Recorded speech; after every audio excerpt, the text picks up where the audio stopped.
Welcome to Kapian Tony TV!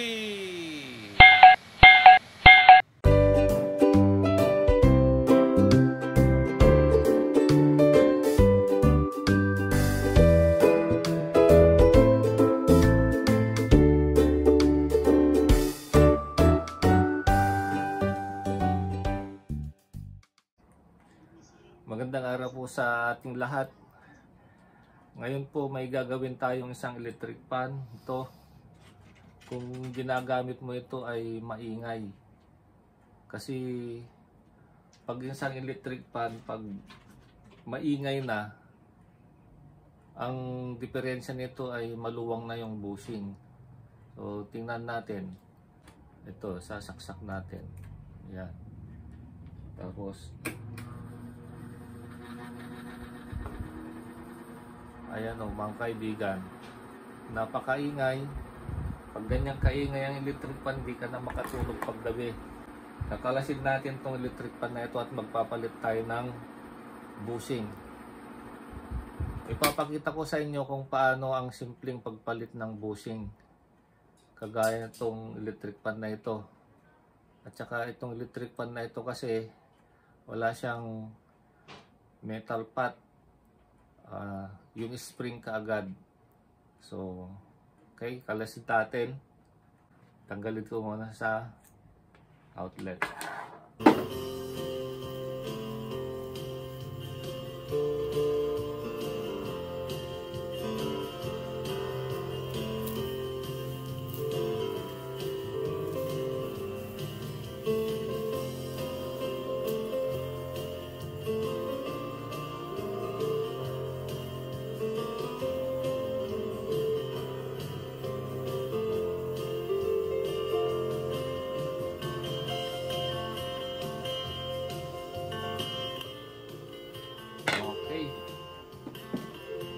Mga kaibigan, huwag na tayo magkakalas ng mga wirings kasi ang papalitan ko yung bushing lang ng harap.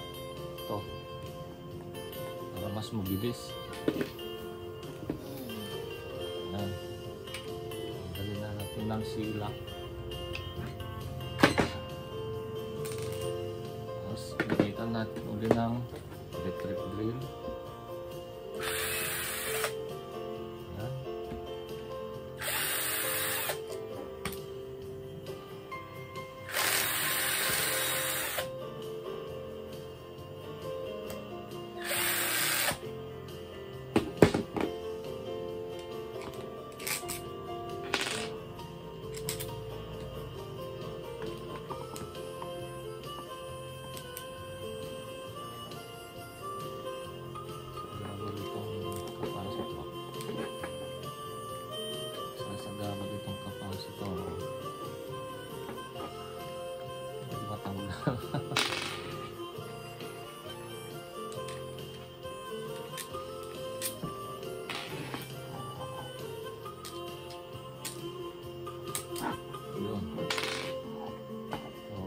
Tatanggalin natin itong harap lang.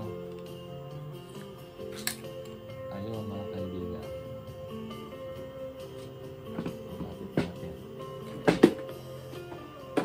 Ayan, para hindi mahulog. Ayan. So itong tatanggalin natin mga kaibigan na spring. So titingnan natin kung paanong magtanggal ng spring. Yan. So gagamit lang tayo ng ganito kanipis na mga kaibigan, screwdriver. So sisiputin natin ganyan, no? Yan.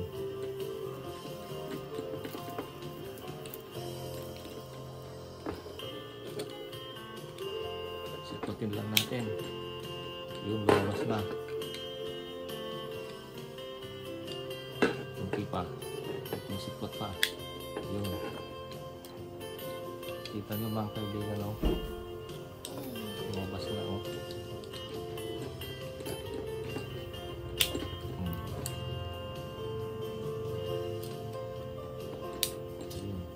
So ito na siya. ito rin ang ibabalik natin, kaya ayusin natin kasi medyo nakupit-kupit siya. Ayan. Yan ang babalik natin mamaya.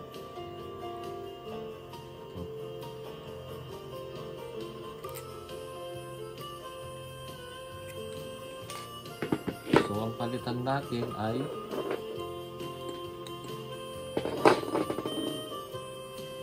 ito. Check natin. Kukuha lang ako ng isang bushing. So ang ipapalit ko mga kaibigan, ito yung may nosing. Pwede naman. Ito ang dumating kasi yung order ko. Check na natin. Ayun, medyo mas maluwang ng konti ito. Kung titingnan nyo, ayan, ayan, makikita nyo yung diferensya. Okay, so ang paglagay nito, pataob. Ayan, pataob siya. Pag may nosing na ganito ang bushing, pataob. Ayan. Yun. Tapos lagyan natin itong pinaka-foam niya. Ayan. Tapos ibalik na natin ito. So ang pagbalik nito, gusto ko pa na konti.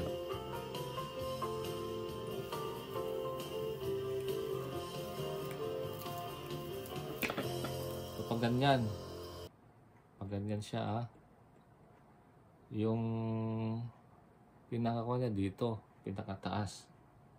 Ayan. So ang pagbalik, i-press muna natin ito ng screw.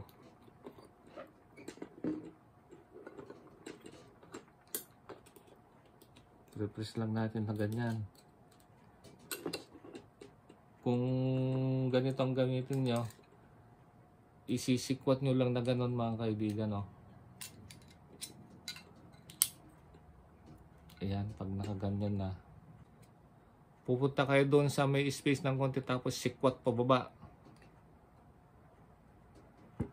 Sikwat pababa. Ayun, oh. Yun po ang technique. O, tingnan mo, naibalik na. Sikwatin pababa. Kasi yung iba, ginagamitan ng socket wrench. Kung minsan kasi sa lakas ng pagpukpok, nababasag ito, oh. Nababasag ito, kaya mas maganda pag ganito na lang, sisikwatin yung ganyan. Tapos i-press na lang. Ito.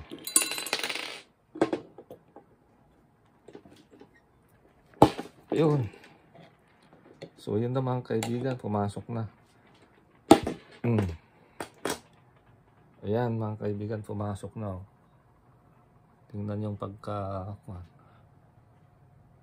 So ganun lang kasimple ang pagpapalit.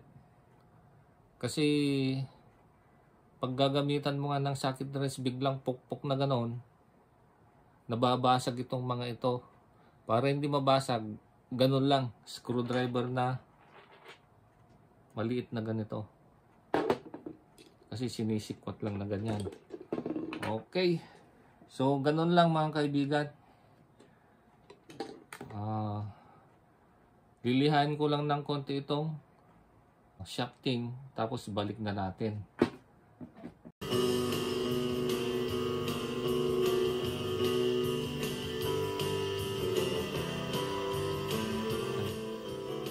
Oo, nakalila ito.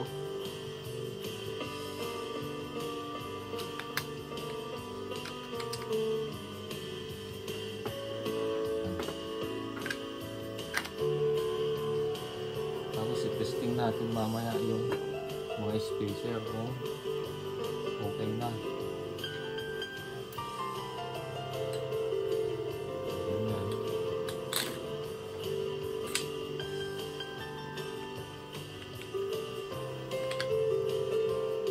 Ayan.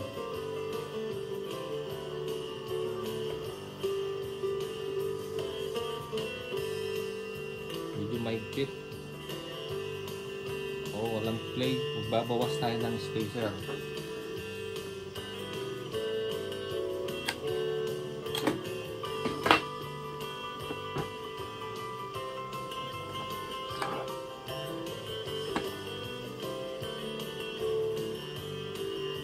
Bawasan natin ng isang spacer. Ito dito sa harap. Bawasan. Okay. Yun. Lagyan na natin ulit. Tapos, yun. Itong spacer. Yun. Meron ng konti. So, pwede nang ibalik yung mga screw.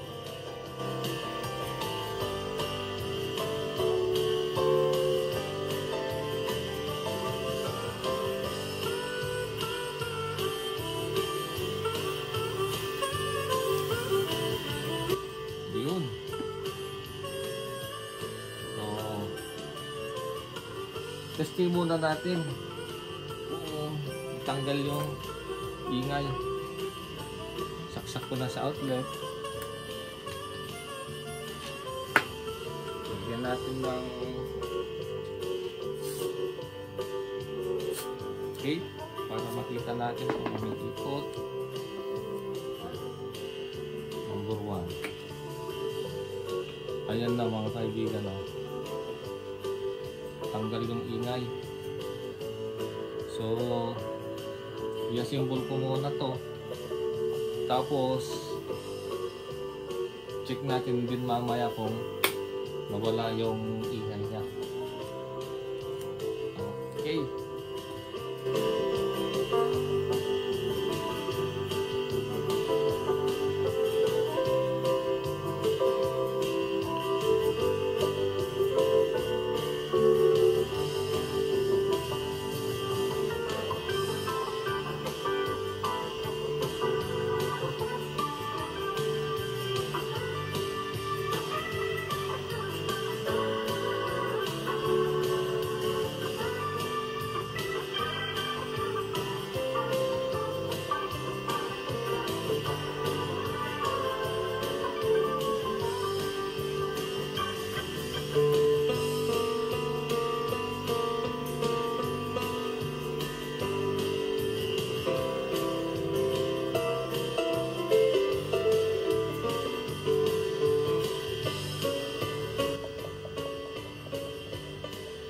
Ayun mga kaibigan, natapos na natin na-symbol itong electric fan na ito. So ang ginawa natin ay nagpalit tayo ng ito, bushing. Ngayon, testingan natin, sasaksak ko sa outlet. Ayan, outlet. Saksak natin. Tapos dito sa number 1. Ayan mga kaibigan, oh. At tanggal na yung maingay kanina. Kasi kanina yung number 1 pa lang, ang ingay-ingay na. Ngayon, oh, tahimik na siya. Oh. Number 2. Ayan, oh. Number 3. Oh. Okay na.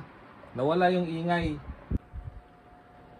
Pag may maingay na electric fan kaibigan, gaya nung kanina, ay sigurado ang